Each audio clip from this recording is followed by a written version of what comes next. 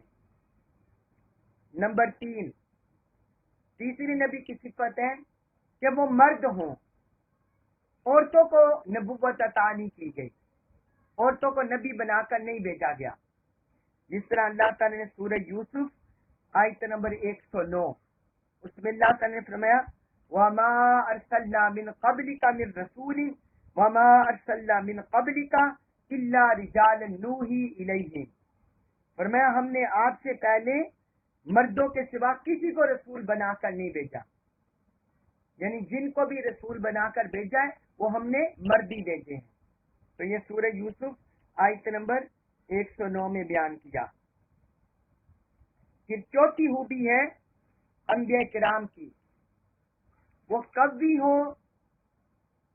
ہوں، جسمانی لحاظ سے مضبوط ہو، طاقتور ہو، اور فہیم اور عالم ہو، صاحب دانش ہو، صاحب دانا ہو اور عالم ہو، ان کے پاس علم ہو، اور صاحب فہم ہو، فہم اور تدبر، اس ذات سے بھی ان کی ذات میں یہ بھی پائی جاتی ہو خوبی۔ اور پانچویں ہے ان کے اخلاق عمدہ ہوں، اچھے اخلاق کے مالک ہوں، جتنے بھی انبیاء کرام گزرے وہ اچھے اخلاق حسن اخلاق کے مالک تھے۔ تو یہ بھی انبیاء کرام کی صفت ہے، خوش اخلاقی، اچھے اخلاق حسن اخلاق کا مالک ہونا، برے اخلاق کا مظاہرہ نہیں کرتے، اور نہ برے اخلاق ان کی ذات پر جچتے اور نہ برے اخلاق سے متصف تھے۔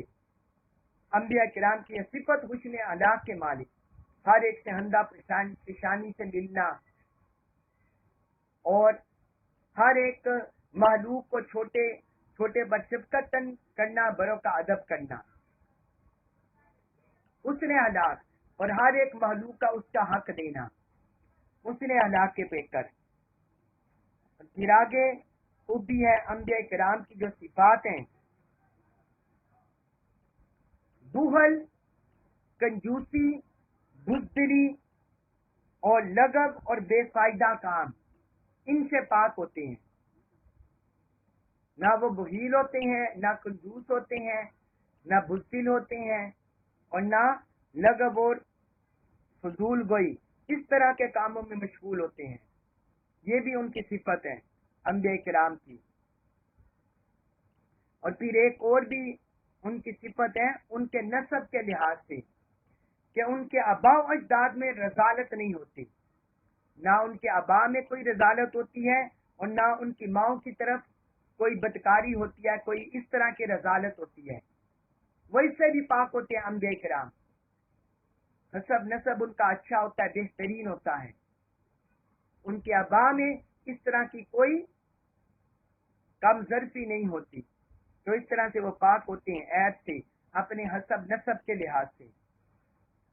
اور پھر اگلی خوبی ہے، اگلی صفت ہے انبیاء کرام کی کہ وہ کسی ایسی بیماری میں مبتلا نہیں ہوتے جس سے لوگ متنفر ہوں، مثلا برس کا مرض ہو گیا یا جذام کا مرض ہو گیا، جن کو جو لوگوں میں معیوب سمجھے جاتے ہوں، تو ایسے کسی بھی مرض میں مبتلا نہیں ہوتے، ایسے کسی بھی مرض میں مبتلا نہیں ہوتے۔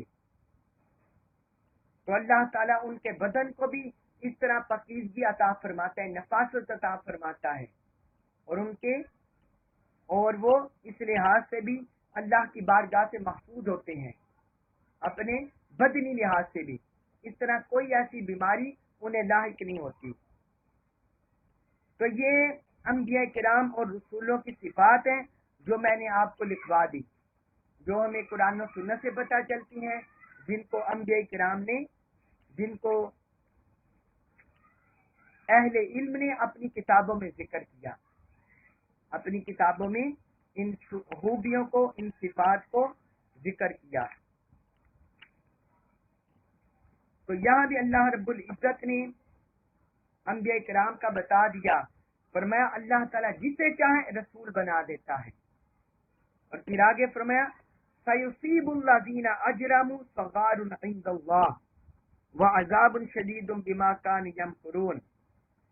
فرمایا جو لوگ جرم کر رہے ہیں، جرائم میں ملوث ہیں، ان قریب انہیں رذالت پہنچے گی، اللہ کے حضور رذالت پہنچے گی، ذلت پہنچے گی. وہ ذلت میں، تحقیر میں گرفتار ہوں گے اور انہیں منہ کی کھانی پڑے گی. جس طرح وہ دیکھے جو اہل مکہ تھے، کفار مکہ، جیسے جیسے وہ حضور صلی اللہ علیہ وسلم پر مکہ کی زندگی میں ظلم کرتے رہے، صحابہ کرام پر ظلم کرتے رہے، تو پھر بعد میں بدترین انجام سے دوچار ہوئے. بہت سے کافر غزوہ بدر میں مارے گئے. اتبا، شیبہ اور بڑے بڑے سردار، ابو جہل، سارے بڑے بڑے سردار غزوہ بدر میں ذلت کی موت مارے گئے. تو یہ دنیا میں بھی ان کی رسوائی ہے، آخرت رسالت کا انکار کرنا اور رسالت سے منہ پھیرنا. اور جب آخرت میں جائیں گے تو وہاں بھی اللہ کے عذاب میں گرفتار ہوں گے. وعذاب شدید، اور سخت عذاب بھی انہیں ملے گا.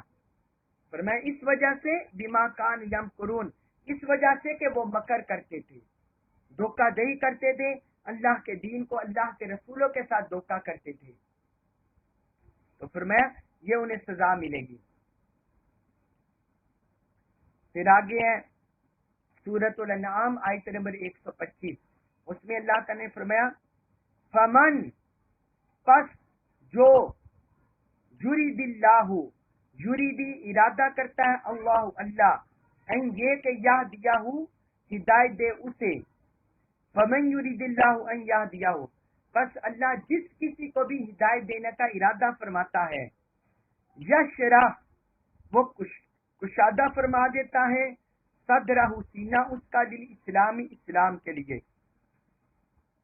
یشرح صدرہ للاسلام، وہ اس کا سینہ اسلام کے لیے کشادہ فرما دیتا ہے. ومن، اور جسے، یرید ارادہ فرماتا ہے وہ، ان یضلہ، ان یہ کہ یضلہ، وہ گمراہ کرے وہ اسے، اور جس کسی کو بھی گمراہی پر رکھنے کا ارادہ کرتا ہے، یجعل، وہ کر دیتا ہے، صدرہ سینہ اس کا، ضیقاً تنگ، ضیقاً تنگ، حرجاً، ضیقاً شدید گھٹن کے ساتھ، حرجاً تنگ، ضیقاً گھٹا ہوا، حرجاً تنگ، شدید گھٹن کے ساتھ اس کا جو سینہ تنگ کر دیتا ہے. کأنما، گویا، یصعد، وہ چڑھ رہا ہے، فی السماء، آسمان میں، گویا وہ بمشکل آسمان یعنی بلندی پر چڑھ رہا ہو. کذالک، اسی طرح، یجعل، فرماتا ہے، واقع فرماتا ہے اللہ، اللہ، الرجس، ذلت کا عذاب، علی اوپر، الذین، ان لوگوں کے، لا یؤمنون، جو ایمان نہیں لاتے. کذالک یجعل اللہ الرجس علی الذین لا یؤمنون، اسی طرح اللہ تعالی جو ایمان نہیں لاتے ان لوگوں پر ذلت کا عذاب مسلط فرماتا ہے، واقع فرماتا ہے. اب اس آیت مبارکہ میں اللہ تعالی نے دو بندوں کا تقابل کیا ہے، دو بندوں کا تقابل کیا ہے. ایک وہ بندے ہیں جنہیں اللہ کی طرف سے ہدایت ملتی ہے، اور ایک وہ بندے ہیں جو گمراہ ہو جاتے ہیں. تو اللہ تعالی نے فرمایا کہ جن کے ساتھ اللہ تعالی ہدایت کا ارادہ فرماتا ہے، یشرح صدرہ للاسلام، تو اس کا سینہ اسلام کے لیے کھول دیتا ہے، اس کا سینہ اسلام کے لیے کھول دیتا ہے. یعنی مطلب یہ ہے اس کے لیے اللہ کے احکام کی اطاعت کرنا، اللہ سے محبت کرنا، قربت اختیار کرنا، عبادت گزاری کرنا، تقوی اختیار کرنا، اور اللہ کے تمام احکام کو بجا لانا، اس کے کلام پاک کو سمجھنا، یہ سارا اس کے لیے آسان ہو جاتا ہے. جس کا سینہ بھی اللہ تعالیٰ کھول دیتا ہے، یہ سارا اس کے لیے آسان ہو جاتا ہے. قرآن میں اور مقامات پر بھی اللہ تعالیٰ نے ذکر کیا ہے.